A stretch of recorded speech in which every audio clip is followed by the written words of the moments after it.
Hey there, and welcome to this Astranti Connect video where I'll be taking a short introduction to counselling skills.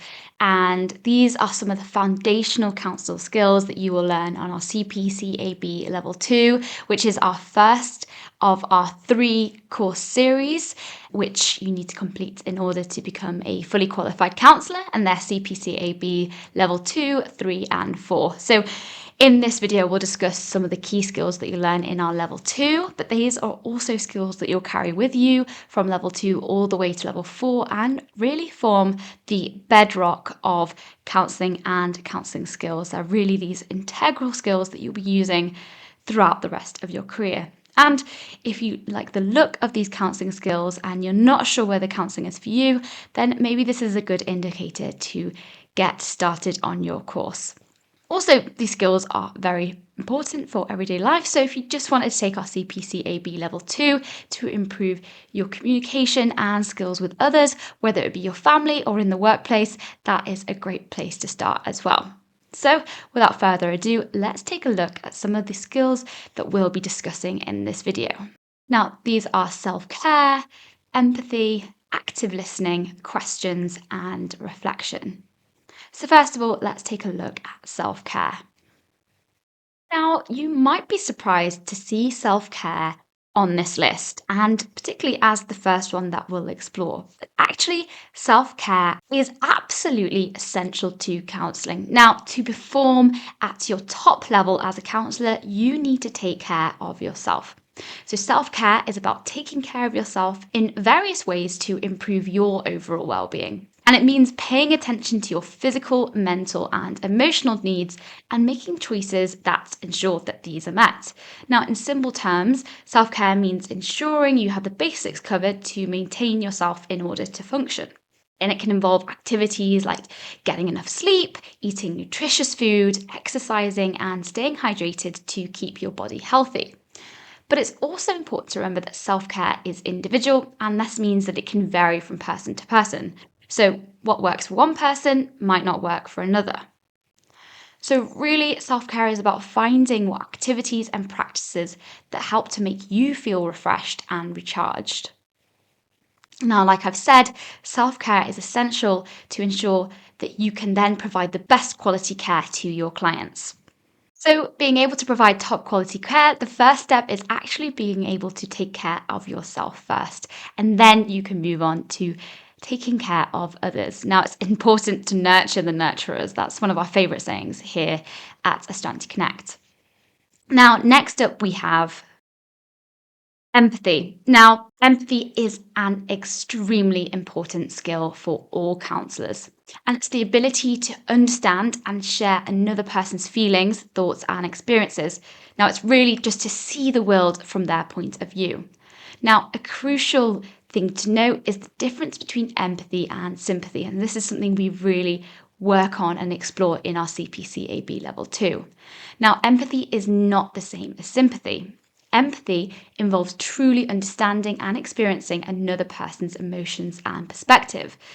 You imagine what it would be like to be in their situation, and you really feel the emotions they are experiencing without judging or trying to fix the situation. Now, that bit's key. So, for example, if your client is feeling sad because they failed a test, empathy would be when you try to imagine how they must be feeling and offer support and understanding. Whereas sympathy, on the other hand, is when you feel pity or sorry for someone because of what they're going through.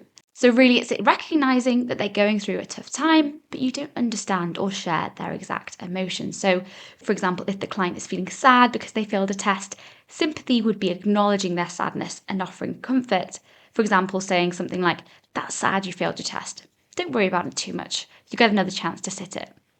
So while sympathy communicates warmth, which is great, empathy communicates understanding, which is a much more powerful and transformative skill. Now, practicing empathy in counselling means understanding the client's feelings and perspective, clarifying your understanding with the client to make sure that it's accurate, and then communicating your understanding back to the client so that they know you understand their feelings and point of view. Now, next we have active listening. Now, active listening is a key counselling skill and really forms the foundation of a successful conversation within counselling. So, what active listening is, it's about making conscious effort to understand the clients when they're speaking. So, it's not just about the words that are being said, but also the feelings and thoughts behind those words. So, really showing the client that you care about their experiences and that you're ready to support them. So, active listening and empathy really go hand in hand. Now, active listening involves tuning into the conversation. And when you're tuning in, it means you're really fully focusing on the person speaking. You're not thinking about your shopping list or what you're going to say next. Your mind isn't wandering, but really focused on the things that are being said. So, their words, the tone of voice, and even the silences. It also means using your body to commit to what the client is saying. So that means using your body language to show that you're interested and open to what the person is saying. You're using minimal encourages, and these are small verbal cues you give to the person to show that you're still with them and that you're listening and that you really want them to continue. And it means not interrupting the client as well. So this means really giving them the space to express their feelings and thoughts without cutting them off. So even if you have a great question, which we'll move on to in the next part, hold it and let them finish first. But don't forget to remain tuned in, of course. Now, this really helps the client to feel understood and that you're there with them. Next, let's take a look at questions. So there are a number of different questions that can be used in counselling, and questions are really pivotal in facilitating the conversation in counselling. Now, for instance, we have closed questions, which is a type of question that can be answered with a single word or sentence, such as a yes or no, or a specific piece of information, and that leaves little room for explanation or discussion. So these questions can be important if you want to, say, gather specific details about the client. You say maybe a question about what pronouns do you use, or how long have you been feeling this way. These questions are closed questions and they can be useful. And then in contrast, we also have open questions, which is a type of question that can't be answered with a single word or sentence. Instead, an open question really invites more detailed response. So unlike closed questions, open questions encourage people to share their thoughts, feelings, or opinions.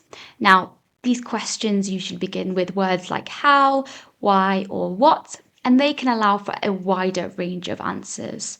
So what's been consuming your thoughts lately? Or how might you approach that situation in the future?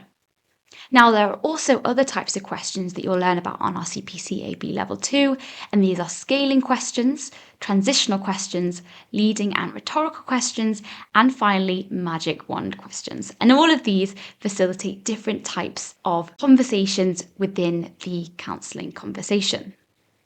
Now, next, let's take a look at reflection. This is our final counselling skill that we'll be looking at in today's video. So, reflection is another key tool within the counselling toolbox, and it's best understood through the metaphor of a mirror and a reflection. So, the idea is that the counsellor acts as a mirror that reflects back emotions or feelings to the client to allow them to really see themselves in that reflection. So, in order to reflect in this sense, the counsellor will carefully listen to what the client has said, and then they'll respond by highlighting or mirroring underlying emotions or feelings that have been expressed by the client. Now, this can often be done with a one-word reflection, such as distressing or difficult. Or, for example, if the helpee explains that they're feeling stressed about an upcoming deadline, you might reflect their emotions back in a full sentence to them by saying something like, "It sounds like you're feeling overwhelmed about your workload." In this case, overwhelmed is the one-word reflection that you would be mirroring back to the client. That brings us to the end of the video, where we've taken a look at a short introduction to some of the key counselling skills that you will need on your counselling journey and that you'll come across in our CPCAB Level 2.